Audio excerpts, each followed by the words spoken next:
Katho Katam Now Long, Katho Students Union, Katho Long and Katho Women Coordination Committee (KWCC) have alleged that personnel of 14th Assam Rifles fired at Tangkul Naga villages, particularly women at New Haven in Ukhrul district, around 3 p.m. on June 7 while they were exercising their democratic right to peaceful protest against the establishment of a security outpost in the area.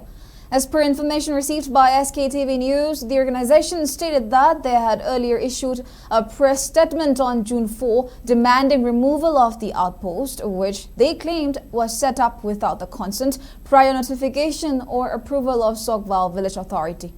In a joint communique, the organizations alleged that the deployment violated Manipur Village Authorities and Hill Areas Act 1957 and undermined the authority and jurisdiction of village administration. They further claimed that repeated appeals by village authorities and community leaders for withdrawal of Assam Rifles personnel from the site had gone unheeded, maintaining that their opposition was not against security measures but against alleged disregard for established village authority procedures and local consent. The organizations on June 6 directed the force to vacate the area immediately and warned that any untoward incident arising from its continued presence would be the responsibility of Assam Rifles.